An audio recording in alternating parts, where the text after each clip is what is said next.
Disclaimer: the views and opinions expressed in this program are those of the speakers and do not necessarily reflect the views or positions of any entities they represent. Listener discretion is advised.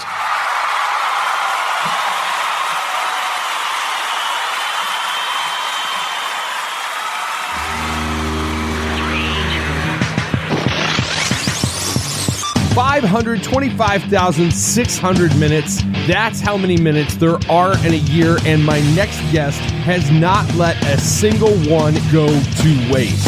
Not only is this person my first ever second-time guest, we are releasing this episode a year to the day of his last appearance. He has fought in Cage Warriors events, he's a member of Elevation Fight Team, and following season 30 of The Ultimate Fighter that he not only appeared on, but he was a finalist in, he now has that UFC contract. Joining me on the podcast today is somebody I am proud to call a friend, Zach Pauga. It's time to recap a crazy year. Ladies and gentlemen, this is Caught on the Mic.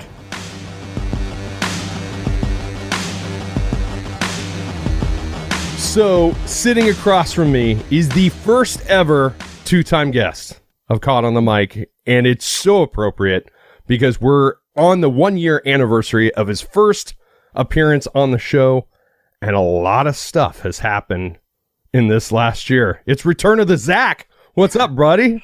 Not much. How you doing? Good, man. Thanks for doing this on such short notice. Oh, no problem. I love being on your show. I like listening to it too. So it's always fun for me to be on a show that I actually listen to. That's awesome, man. And I tell you what, man, it has been an honor just kind of watching you over the course of the last year. And it seems like we've kind of had growth in tandem with one another. Yeah, we've both been doing our thing, man. And it has been cool to see. It has been cool to see. So let's talk about everything that's happened since you were last on the show, both personally, professionally. I think it's kind of all encompassing, isn't it? Yeah, absolutely. I mean, I don't remember the last time I was on, if that was after my first Cage Warriors fight or my second one. But, since then, everything I talked about was what we've been doing, what I've been doing. And, I took another fight at the end of that year with the UFC vet and won it. And then it went on The Ultimate Fighter, went on the reality show, applied for it, which one thing they don't really talk about is the application process. That was harder than the show itself. It was just getting on the show. But yeah, the application process started in December. I had to do I don't know what you call it, like a interview in front of producers, like not in front of fighters or coaches or Dana White. And they didn't care about how good I was at fighting. It was like an audition. It was an audition is what you call it. I had to do like an audition and convince these guys that I would be interesting on TV. And that part was super weird, but obviously made it through. And then, got on the show, lived in Vegas, trapped in a house with no internet for 7 weeks. Did well, made it to the finals, won 2 fights in the house, made it to the finals. Debuted in the UFC, exactly what we talked about on the last show. Yeah, my UFC debut. Unfortunately, it didn't go my way, but just trying to grow from there. It's been a crazy year. It has been a crazy year. Sure it has. And we could kind of nitpick some of the minutia of that stuff, because I know when I talked to Neil Magny, he talked very similarly about his experience when he initially auditioned for The Ultimate Fighter, how it was just a very awkward process, if not anything else. Yeah, it doesn't really have. So if you're not a good fighter, you're not going to get on. It's not like they won't. It's not like they don't care about your fighting. You're not going to get on if you're not a good fighter.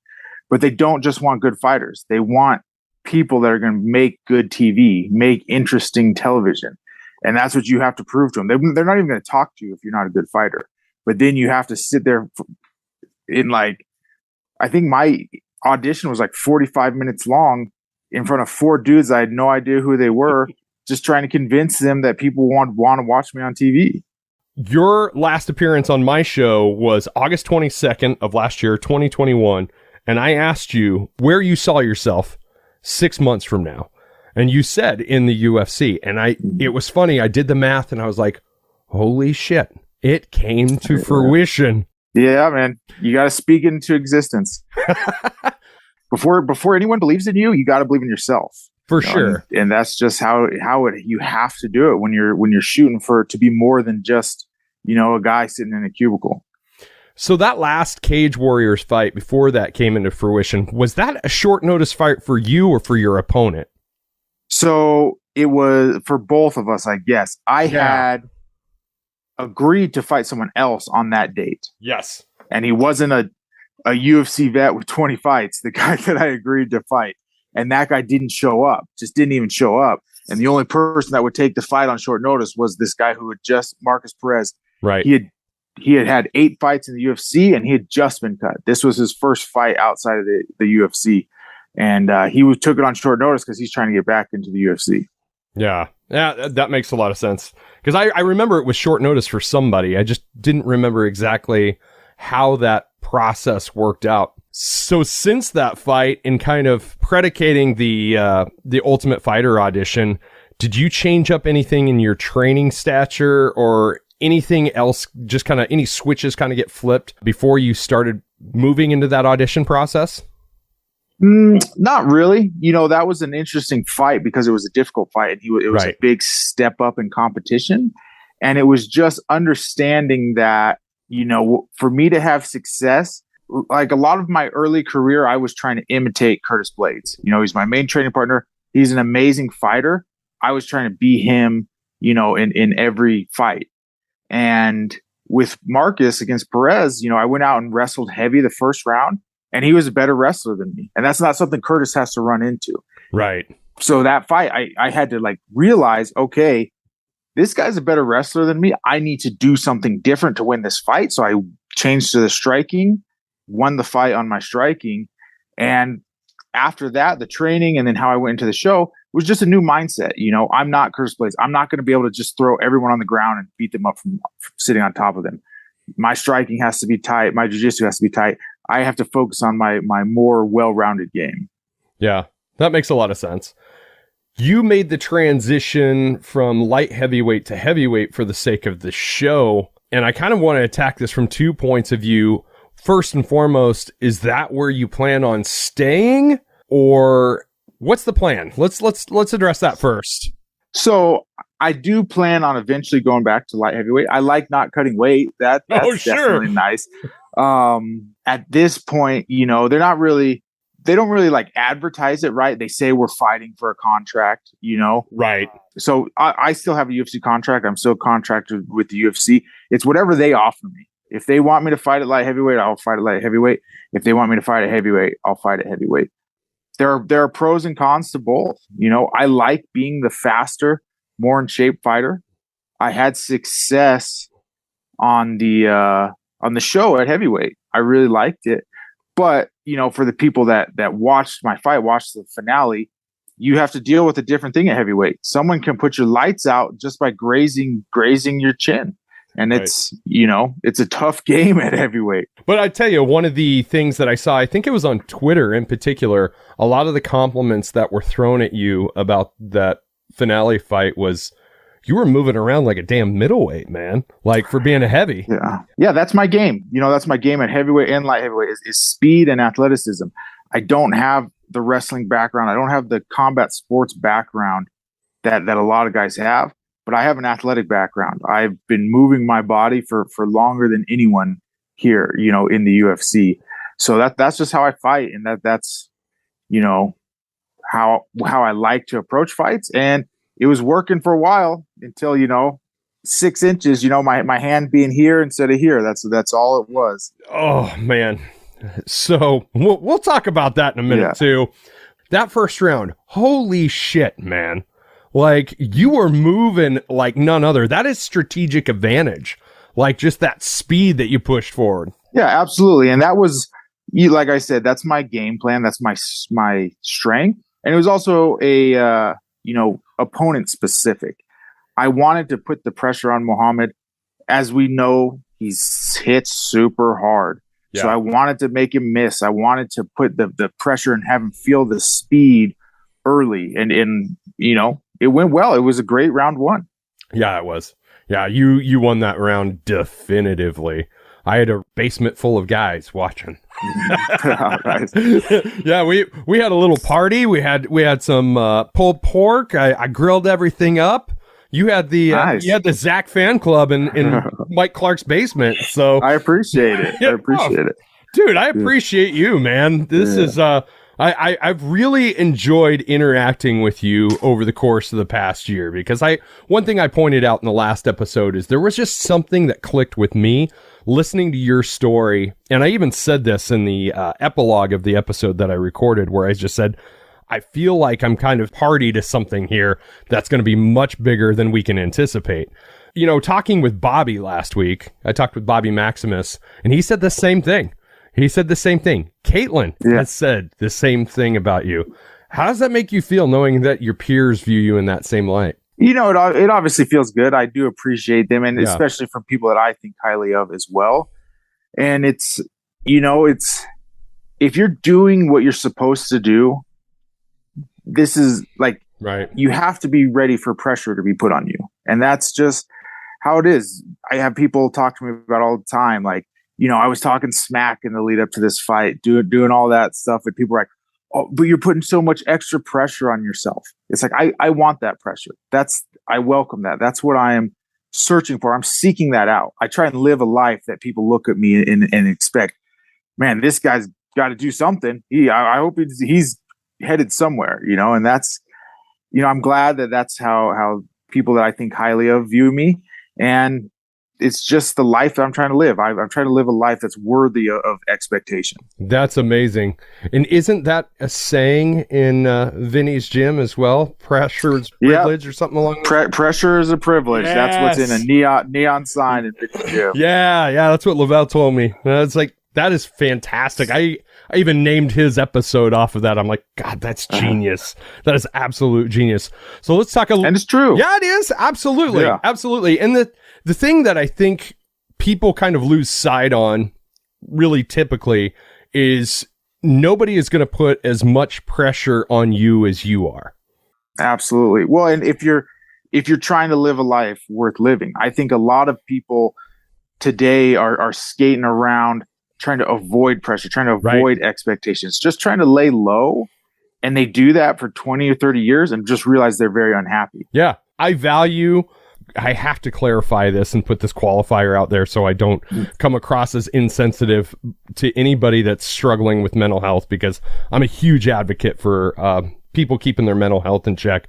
But people use anxiety as an excuse a lot of times anymore. Yeah. And they use it in place of work ethic, as a replacement for work ethic sometimes. Absolutely. It's like, I couldn't get it done because I just had so much anxiety. And it's like, well, then use that damn anxiety to your advantage and, you know, use that to push yourself further. Absolutely. Everyone nowadays likes to talk about traumas. You know, this trauma, that trauma. Oh, that's my trauma, so I can't do that. You know what? We all have trauma. And it's the people that do great things are the ones that use that trauma and use it to fuel themselves. Yes, absolutely. I feel like I repeat myself about this multiple times, but I'm in several podcasting groups on Facebook where I'm interacting with other podcasters and such. And I swear to God, everybody's a damn life coach, or everybody claims to be a life coach. And they're like, I specialize in trauma. It's like, we all specialize in trauma. It's called getting up every morning. Yeah, exactly. So let's talk a little bit more about the show. Like, some of the relationships that you made in the house. It was fun to watch the show in tandem with watching social media at the same time, because you could see there was a little kayfabe happening. There was a little bit of conflict on social media, but there was also a different element on the show.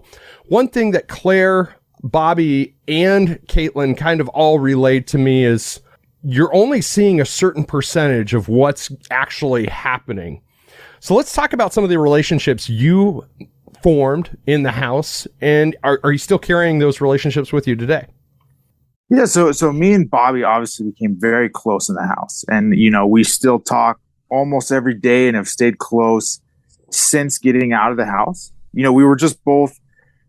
I'm happy that Bobby was on the show, because if not, people would have been talking about how old I was on the show. So I was 34 and the oldest guy in the house.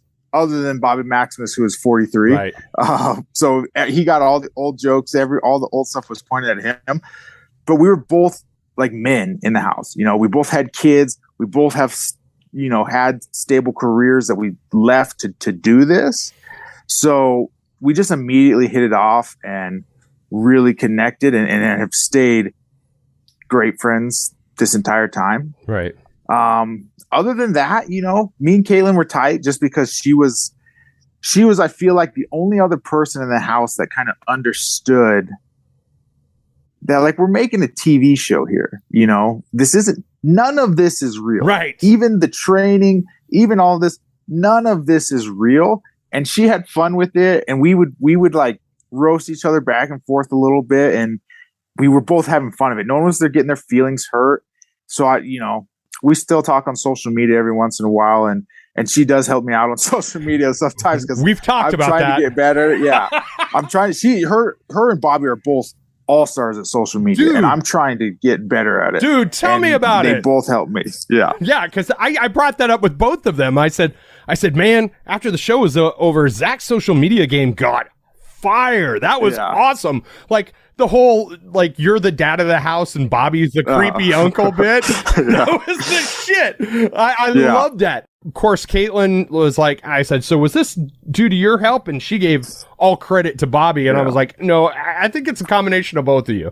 So yeah, they both help. Like, I'm so bad, I literally don't even know what like the green screen app is. Right. So I'll have to like text her and be like, hey, how do I have a picture, but then put my face over it and talk? Or she's like, oh, that's called green screen. Just search it. I'm like, okay, thanks. You know, and they've both been super helpful and super just great connections after the house. You know, if you left the house with no connections, then there's only two winners, right? And unfortunately, I wasn't one of them. But you had to leave that. Everyone had the opportunity to take something from that house. Yeah, I agree with that. Yeah, and you beat up a couple of Nebraskans. And that's right. And I raised issue with this because I didn't want to fall in line and say, hey, listen, people, Zach is not against all Nebraskans, just a few. Listen, I was just being funny.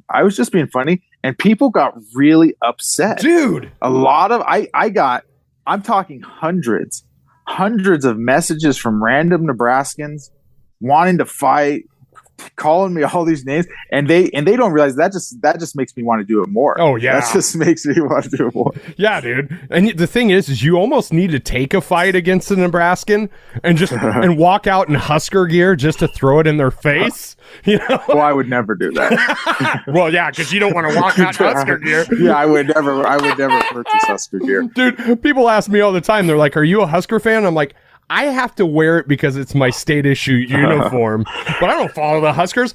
My very first Husker game that I went to, I shit you not, I wore Colorado Buffaloes gear head to toe. I thought I was going to get my ass beat, but probably. So funny, man. How's the family reacted to all of this? You know, it's been good. My kids, they don't really get it. Right. You know, my daughter tells people that I was shooting a movie. You know, they don't really get it. So her teachers think I'm an actor.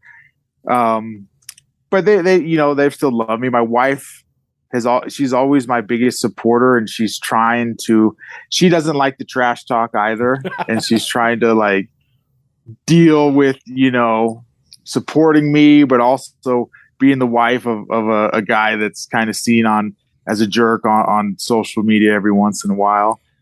But it's been great, and it's just been like a learning experience. And I've had to remind my wife, just because it's not always easy. It hasn't been easy the entire time, but I've had to remind her, like, this is what we wanted.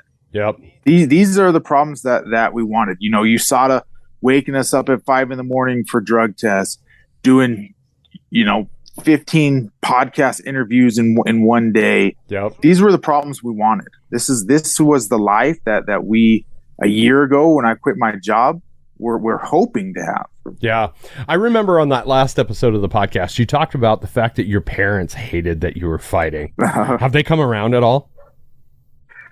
No, especially after the last one, you know, right. but they have, and this is, I don't know if I said this in my last or not. I wish I had a loss in my amateur career, or maybe even in my pro career early on, if it wouldn't have affected getting to where I am now, just so that my parents and my wife would understand that this doesn't end at one loss. Right. I'm not fighting until the first time it doesn't go my way. This is my life and my career path now. And that's what I'm doing. And the loss is a chance to get better. So they're dealing with it now. Like, they saw their son get knocked out on national television, eat an extra punch after the bell. They're like, so are we done with this? Are you, I don't want to see that again. And it's like, we're not done. I hope you don't see it again, but we're definitely not done. We're just getting started. Yeah, exactly. That's funny, man. But, it is, I think the thing that we need to keep in mind is sometimes the greater the setback, the better the comeback, right? And that's kind of the road that you're on after that loss. So let's talk a little bit about that. As uncomfortable as it may be, let's get comfortable with being uncomfortable for a few moments.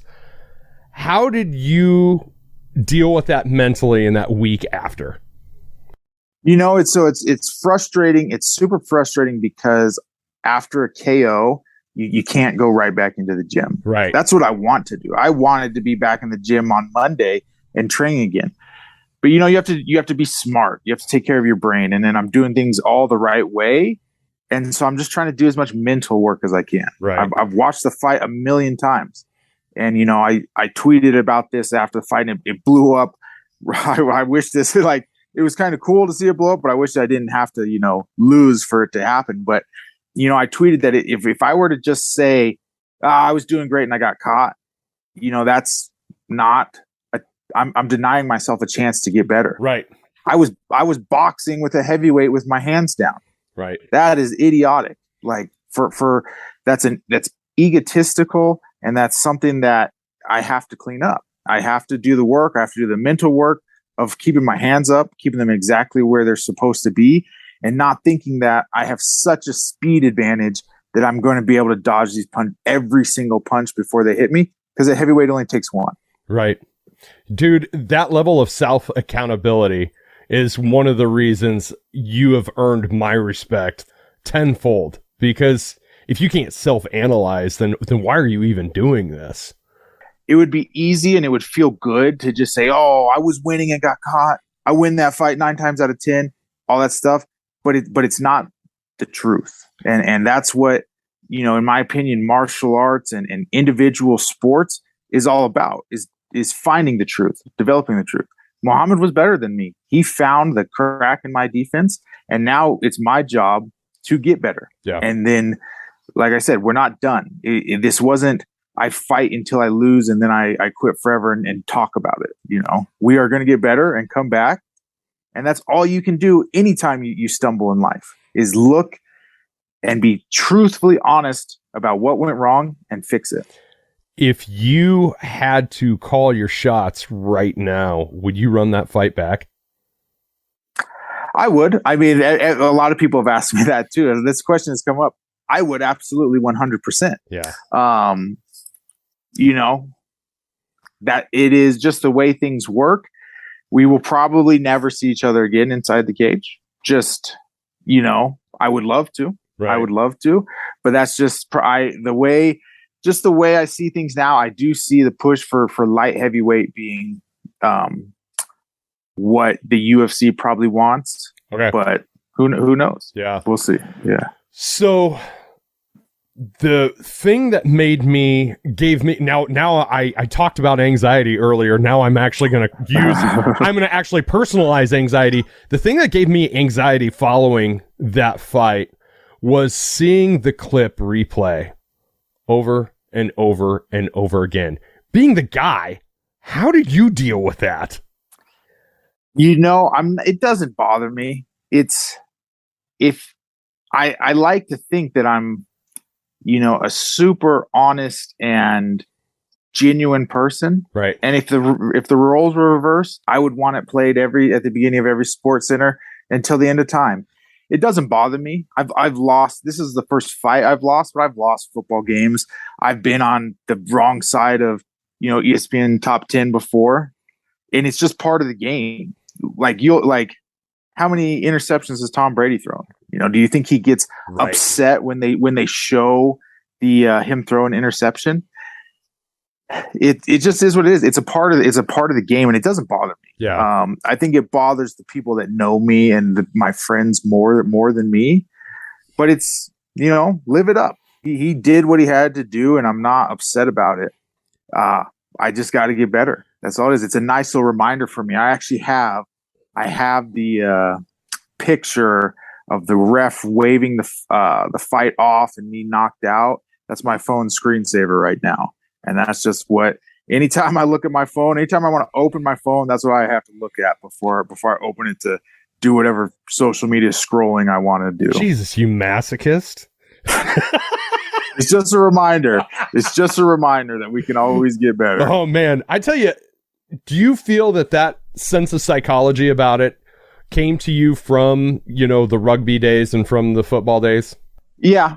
It came from a few things. It came from rugby and football, and just individual sports are so weird, and fighting is so different that guys that have only been wrestlers and only been fighters, they view things a different way. Right. Everything is do or die. The end. Everything seems so finite. I won one bowl game my entire college career, but people would still tell you that I was a great college football player and had a great college career. It's just different in football or in team sports.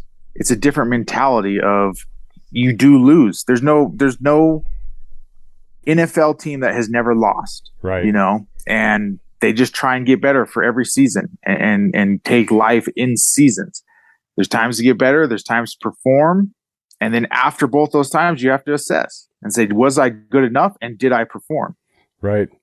So how do you take that mentality and apply it to your training moving forward so you can throw another one back in the win column?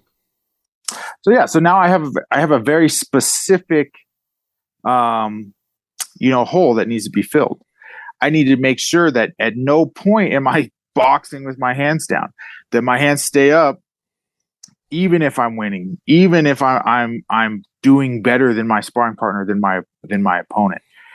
And I also think that there's a piece of old school training that can be applied that we don't really do as mixed martial artists and new age fighters. But if you look at what Ali did, what Tyson did, all their training you read their old training modalities, and it almost doesn't seem real. Right. 10 rounds of shadow boxing before sparring and then bag work afterwards. Well, we got to build those muscle memories. We have to make it so it feels awkward for my hands to be down.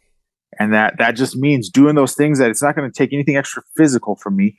It's going to take a little bit extra time and a little bit extra intention for me to add to every single day. Yeah. Yeah. I'm a huge fan. I love high level jujitsu. So I'm going to throw this qualifier out there, but I am a bigger fan of really good striking game.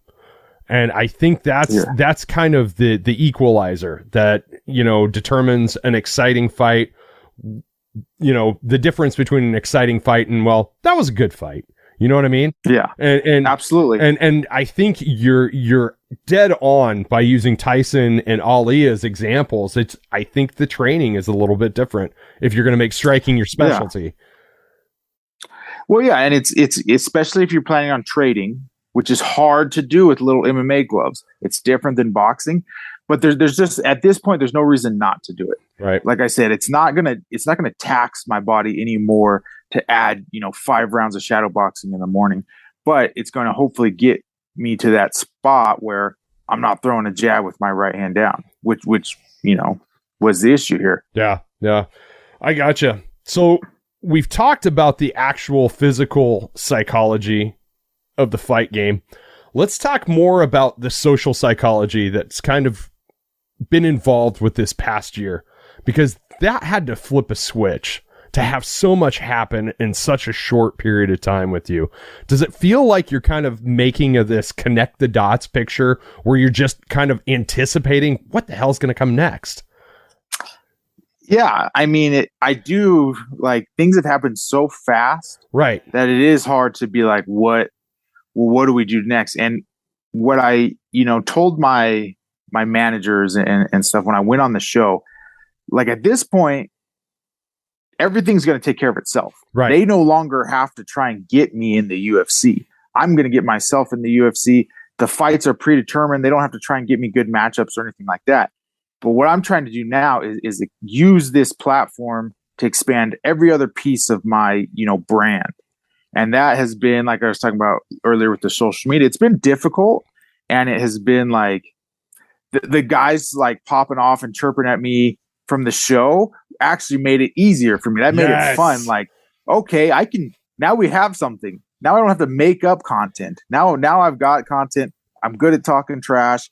Like, we can do this. I can do this. So every few weeks when I would say something on the show that someone didn't like, and then they would come at me on things, that made things easier for me to try and get it rolling. Yeah, because they're basically serving your next piece of content to you on a silver platter. Exactly. Dude, yes, for sure.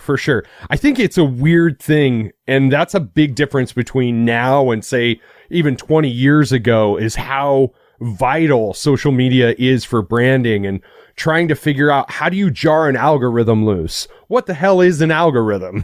Type stuff. Yeah.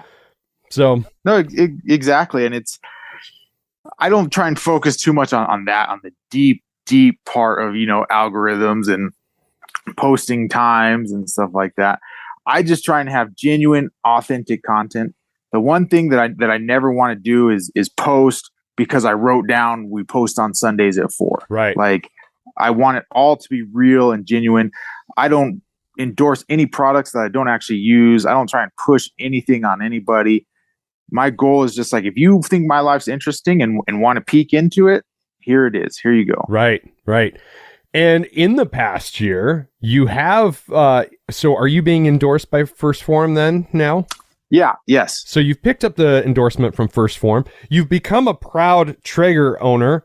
Grilling the ribeyes all day. Yes. Grilling the ribeyes all day, all long. What other opportunities that you didn't see happening a year ago have presented themselves to you? So, those are the two big ones. First Form is what they gave us in the house. Mm-hmm. And it's all USADA approved, third party tested.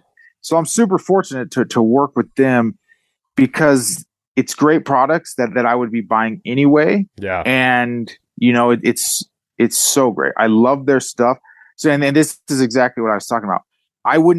I did have other supplement companies, reach out to me, right, that I didn't know about, weren't USADA approved, any of this stuff. And I'm not going to just push their stuff because they're giving me a paycheck.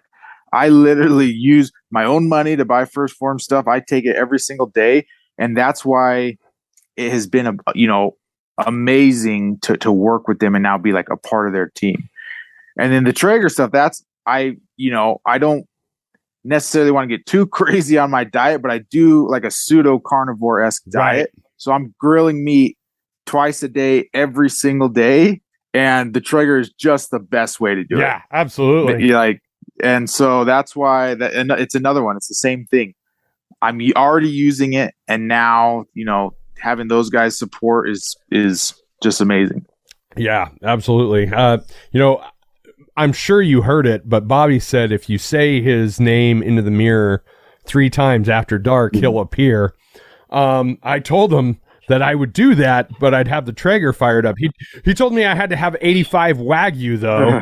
So yeah, Bobby he was a great friend and a really great mentor on the show. And he's helped me out a lot. And a lot of this carnivore stuff came from working with him, but he cooks a great steak. He cooked all our steaks on the show. It was awesome. And I'm a believer in, anecdotal evidence. If you're a 43-year-old dude and you're still ripped and jacked and you're not on steroids and you can come fight on The Ultimate Fighter and you say, oh yeah, I do this stuff, I'm gonna try it out. I'm not. Oh hell yeah! I don't care if someone in a lab coat says, oh, actually, I have these studies that were done not by me, but by someone else that says everything he says is wrong. That I'm not super interested in that. It's a lot of the stuff I do comes from Alistair too. Alistair over him. He's got a lot of weird, like voodoo magic stuff. But listen, it works for him, and I believe in it as well. Yep, absolutely.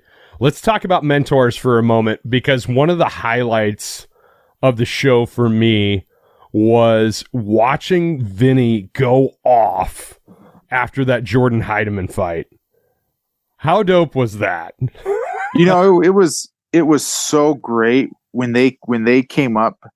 So one part that they didn't show was that we were going to split the coaches. Like, it wasn't just right away. Juliana was like, "Oh no, we're not coaching against either of you. Like, call your hometown coaches." At first, they came to us and they're like, "We're going to split up the coaches. You'll pick Juliana won't coach, but you'll pick the assistant coaches, and they'll help you get ready and all that stuff." And I said in front of everybody, I said, "Listen, I'm going out there to hurt him. I want whoever's going to feel okay with me turning this guy's lights off. Like, any of you who feel okay with that, just let me know and you're on my side." And they were all like, "Oh, well, when you put it like that, none of us feel okay. None of us are okay with that." And so that then they're like, "All right, we're going to get your hometown coaches." And it was amazing. And, they didn't really get into the show too much, but Vinny has been with me since the beginning. Since the beginning, he taught me how to fight. I knew jiu-jitsu. I'd been doing jiu-jitsu for 8 months before I got introduced to Vinny, because I said I wanted to do MMA. And he has been my head coach ever since then. And everything that I do and know has been because of him. So it was amazing to have him there at that moment. Yeah.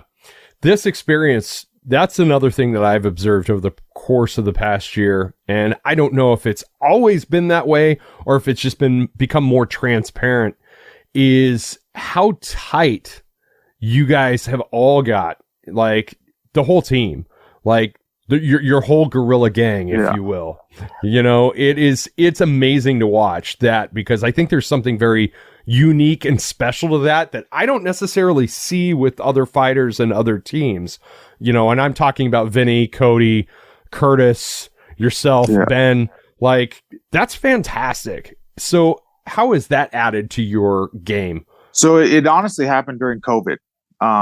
We used to be just like every other team, like the Jackson, Sanford MMAs. Everyone came to practice at the same time, 100 guys in one big room, coaches running around and trying to get eyes on the guys that they could, or paying special attention to whoever had a fight. And then when COVID happened, but the UFC didn't stop, didn't close down, we had to split off into small groups. They said you have to pick 4 training partners, and then that's all you're going to train with. You will come at a certain time. You 4, the coaches will be there with you, and that's just how things are. Because Denver had, crazy lockdown rules and all this stuff during the height of COVID, and I think it worked for everybody, that everybody got better. But for me specifically, there came a moment when they opened it back up and we're like, "All right, guys, the regulations are off. You're just coming back." That I talked to Cody and Vinny. I said, "Listen, I've gotten way better in this small group setting, and I don't want to go back to the big group setting." Right. And they all agreed. We all agreed. All our big guy group, the Guerrilla Gang.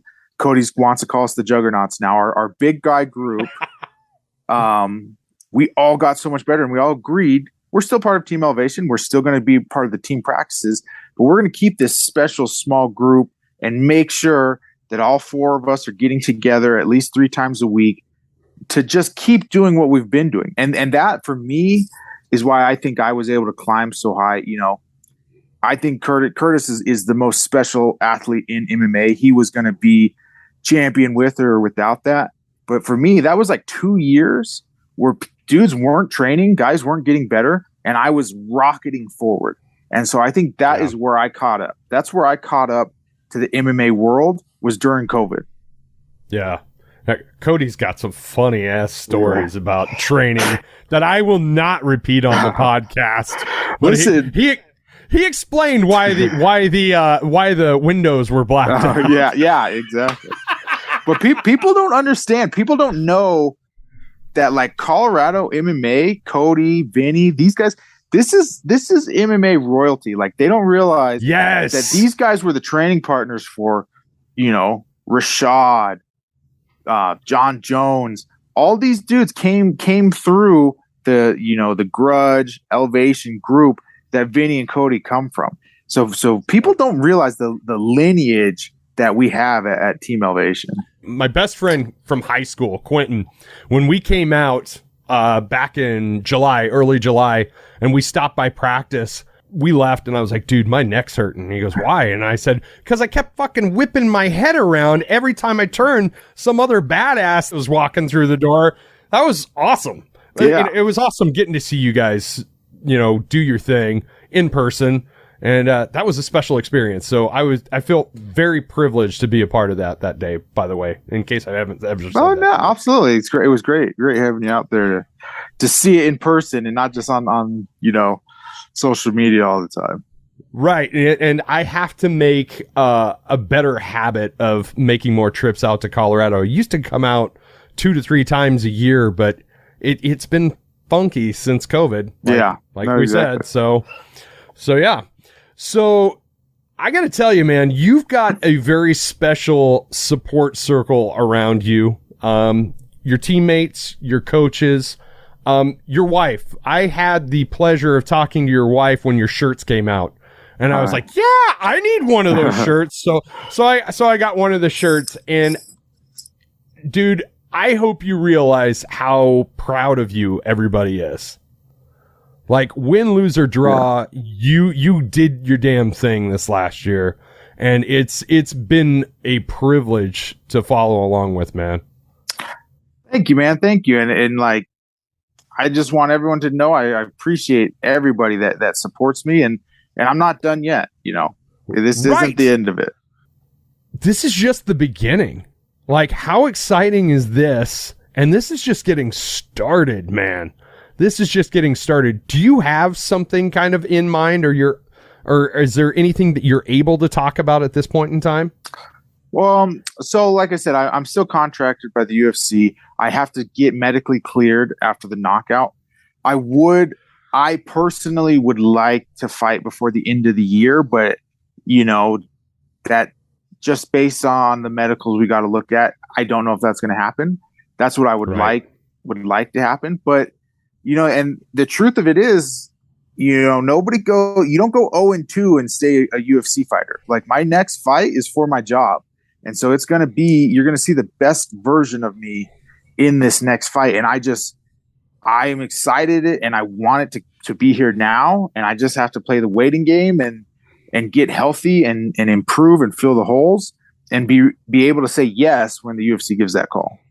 Yeah. So is that the medical suspension, as they call it, is that a required 6 months for a knockout, or is it? It's not it required. So the state of Nevada is 45 days, but got it. But I'm obviously not fighting 45 days from now.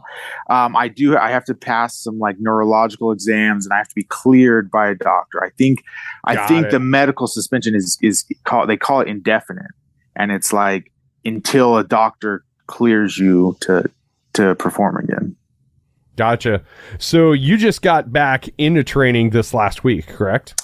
So no, I'm still just down, and then I'll start on this coming Monday is when I'll be back. Gotcha. Dude, that's exciting. Yeah. Like I said, this is the worst time. This is the worst time where I'm not allowed to train. The loss is still there. I'm still thinking about it, but I'm not allowed. I can't actually make any improvements yet. Like, I want to be in the gym working, and it's just part of the game. It's just a lot of dad time, man. Yeah, exactly. I'm just a chauffeur. I'm a personal chauffeur is all I am right now. Picking two kids up from 2 different schools, Yeah, and one of them started kindergarten this week, right? Yeah. She started How kindergarten exciting yesterday. was that? It was great. It was bittersweet, She's getting so big and so smart, but it's just I'm just trying to hold on to every little moment that I can, dude, and savor it all. Savor it all. My 3 girls all started their sophomore year this week of high school. Wow. And I'm like, God, when did I get so damn old? Yeah, they're going to be driving soon. Are they driving yet? Yeah. So my stepdaughters my twin stepdaughters, their birthday is in 2 weeks. Oh, wow. And yeah, they'll be driving. My daughter still has a whole other year yet because my stepdaughter started school a little late, but they're all 3 the same age. So that's great. Yeah. Dude, if you were to sum up this past year, in your words, sum it all up. Kind of encapsulate everything that we've discussed. So I don't do New Year's resolutions. I do a New Year's mantra, like a one word that is supposed to be the theme of my year. And my mantra for last year was execute.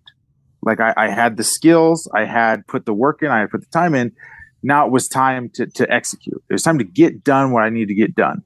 And I believe, other than stumbling at the finish line, I believe that I did execute. I won 3 fights on the regional scene, beat a UFC vet, got on the show, did everything I had to do, impress those producers, got on the show and did well on the show. And it's all about exactly what I said, execution. It's not just about having the background or putting in the work. You have to put in the work. You're not going to get there if you don't put in the work. But then once you're there, you also have to be able to dance under the lights. Dude, I love that because I'm the same way. My word this year was discipline. Nice. It was to try and get myself back into my normal disciplines. Because, I think we may have talked about this on that last episode. COVID wrecked me. And then the year after I had a career change and that kind of kicked me in the nuts again. So like this year was like, okay, this is my year. Discipline, get back into the routines and discipline that you find important. I got to tell you, it has been a personal honor for me to get to know you. I am proud to call you a friend. And anytime you have to make that trip, and God, I hope you don't have to, because I would rather be in your neck of the woods. But if you have to make the trip to Nebraska, there's a seat for you and your family at my table. Absolutely, man. I appreciate it. And I appreciate everything that you've done for me as well. And just getting my name out there. And I, like I said, I truly enjoy your show. I think you make a great podcast, and it's been fun as hell to be on it twice now.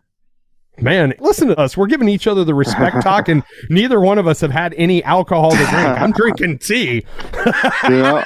All right, Zach. Well, thank you very much for doing the show again, man. It's a pleasure as always, brother. Awesome. Thank you. Zach was the second member of Team Elevation to ever do this podcast. And since that time, I've had his coaches, Cody and Vinny, on. Curtis Blades has done the show. Neil Magny has done the show.